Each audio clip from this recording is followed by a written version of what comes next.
Bayangkan, seorang raja besar yang pernah menguasai Nusantara, tak meninggal di istananya, tapi justru menghilang di sebuah gunung sunyi yang kini dikenal penuh misteri. Gunung Lawu, katanya, jadi tempat moksa sang raja terakhir Majapahit. Mitos atau fakta? Yuk kita telusuri sejarah tersembunyinya.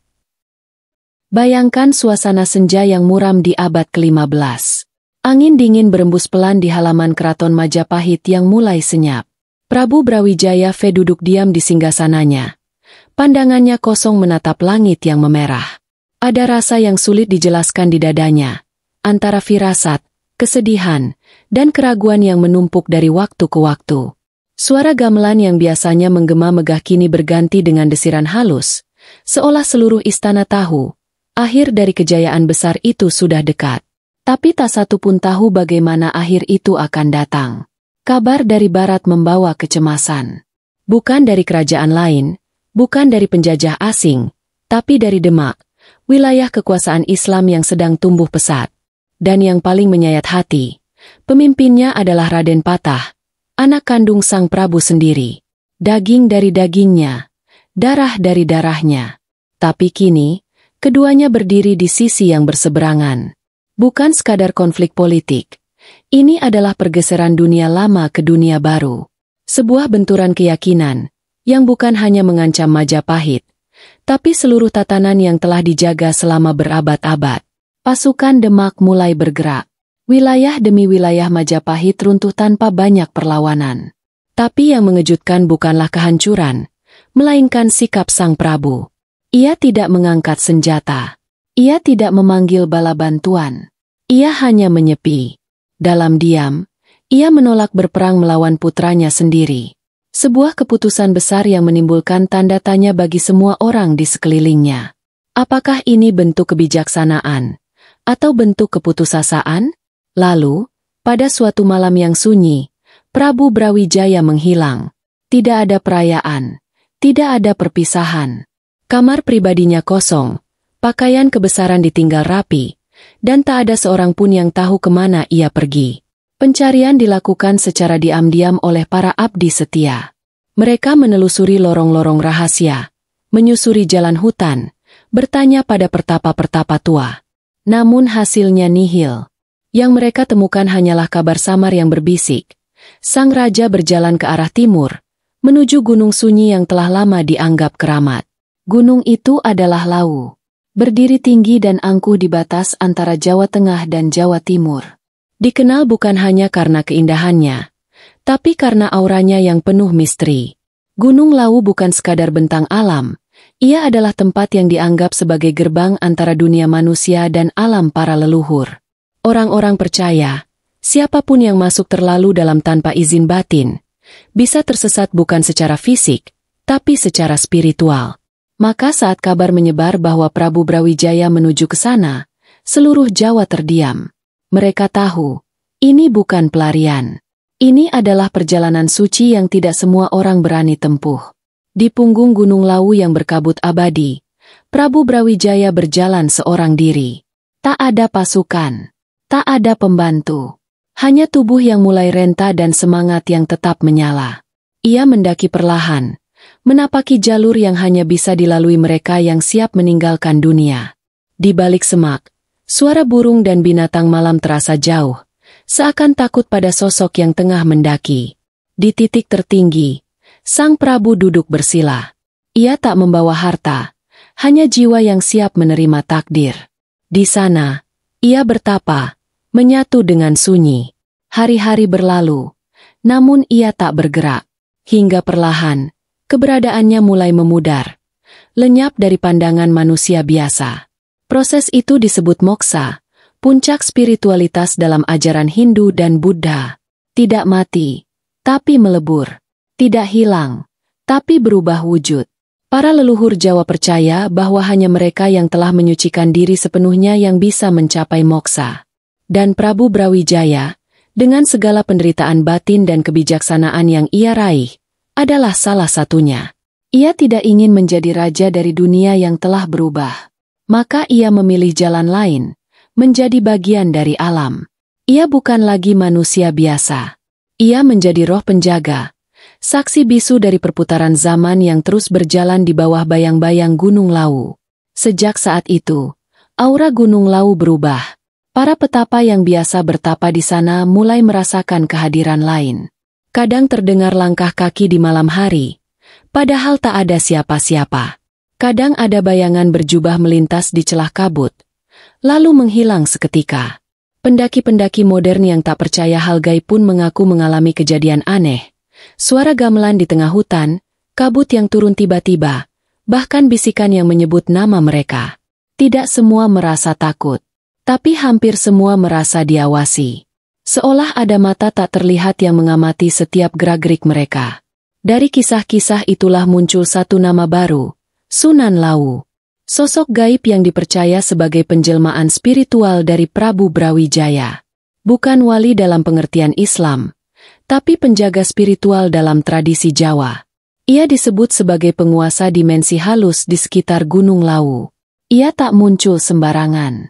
Kadang hanya bayangan, kadang suara, kadang hadir dalam mimpi mereka yang sedang bertapa. Sosoknya tenang, berjubah panjang, dan memancarkan wibawa luar biasa. Tak ada yang berani sembarangan menyebut namanya. Karena siapapun yang tak bersih hatinya, bisa tersesat dalam dimensi yang tak bisa dijelaskan. Beberapa naskah kuno mencoba merekam kisah ini.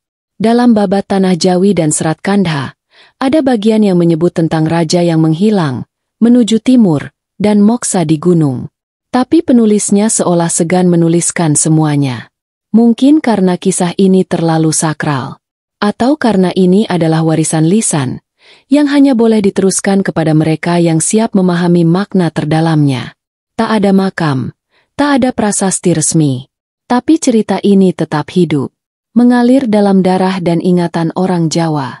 Sebuah sejarah yang tidak ditulis dengan tinta, tapi dengan keyakinan. Di lereng Gunung Lawu bagian barat, berdiri Candi Ceto, sebuah kompleks suci yang dipenuhi simbol-simbol kuno peninggalan Majapahit. Tidak jauh dari sana, terdapat petilasan Brawijaya, tempat yang dipercaya sebagai titik terakhir Sang Prabu sebelum ia moksa. Batu-batu tua tertata membentuk jalur, seperti penuntun bagi mereka yang datang mencari jawaban. Tempat ini tidak dibangun untuk wisata, tapi untuk ziarah.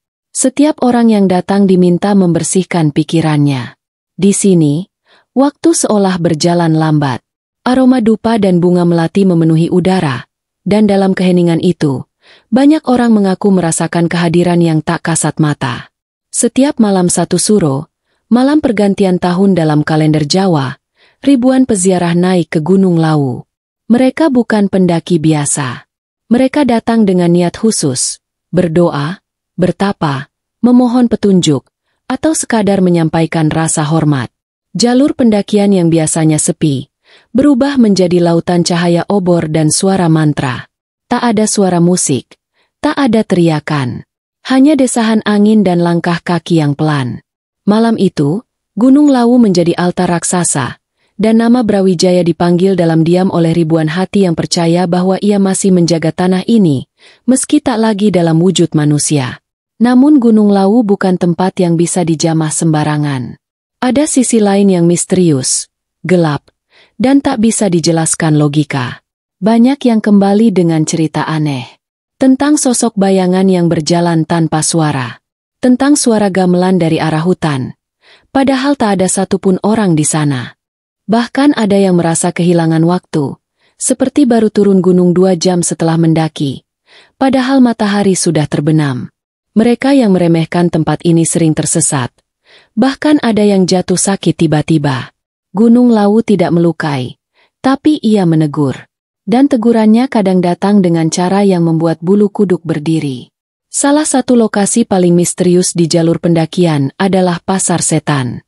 Tempat ini tampak seperti lapangan biasa, tapi banyak pendaki mengaku mendengar suara ramai layaknya pasar sungguhan. Ada suara tawar-menawar, tawa, bahkan teriakan. Tapi jika kau melihat sekeliling, tak ada siapa-siapa. Konon, siapapun yang menanggapi suara itu, menjawab, atau ikut bicara, akan dibawa masuk ke dunia lain. Beberapa pendaki sempat hilang beberapa jam, Lalu ditemukan kebingungan di tempat yang sama. Warga sekitar mewanti-wanti, "Jangan berkata sembarangan. Jangan sombong. Di tempat ini, kata bisa menjadi kunci atau kutukan." Lalu ada hutan teletup bies, sebuah padang rumput luas di ketinggian, dikelilingi kabut dan pohon berlumut. Namanya memang lucu, tapi tempat ini menyimpan aura yang tidak main-main. Pendaki seringkali mendadak kehilangan arah di sana, meski siang hari. Kompas berputar liar, dan GPS tak lagi berguna. Beberapa bahkan merasa berjalan memutar di tempat yang sama. Salah satu kisah yang paling sering diceritakan adalah tentang suara anak kecil yang tertawa dari kejauhan. Padahal tak ada anak-anak di gunung setinggi itu. Mereka bilang, tempat ini adalah perbatasan. Bukan antara gunung dan lembah, tapi antara dunia manusia dan dunia yang lain. Bagi masyarakat sekitar, semua kejadian ganjil di Gunung Lawu bukanlah kebetulan. Mereka percaya, gunung ini dijaga oleh kekuatan gaib yang sudah ada jauh sebelum manusia mengenal peta dan kompas. Sosok Prabu Brawijaya diyakini menjadi bagian dari kekuatan itu. Bukan sebagai raja dalam bentuk manusia, tapi sebagai roh leluhur yang menjaga harmoni antara dunia nyata dan dunia tak kasat mata. Mereka menyebutnya bukan hanya sebagai pelindung gunung, tapi juga sebagai penjaga nilai-nilai luhur Jawa, keseimbangan, kesucian, dan ketundukan pada alam semesta. Banyak orang datang ke Lawu bukan untuk menaklukkan puncak, tapi untuk mencari makna. Di balik kabut tebal dan hening malam, ada pesan yang ingin disampaikan, bahwa kekuasaan bisa sirna, tapi kehormatan dan kearifan akan tetap hidup jika kita mau menjaga. Kisah Brawijaya bukan tentang seorang raja yang kalah, tapi tentang seorang pemimpin yang memilih jalan sunyi, demi tidak memecah belah bangsanya. Ia meninggalkan dunia gemerlap istana demi sesuatu yang lebih tinggi, keabadian dalam spiritualitas.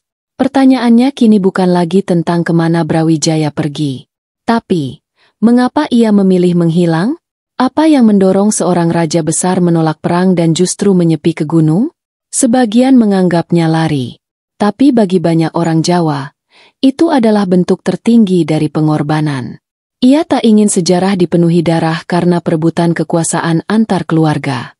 Maka ia memilih lenyap, agar perubahan bisa berjalan tanpa perang saudara.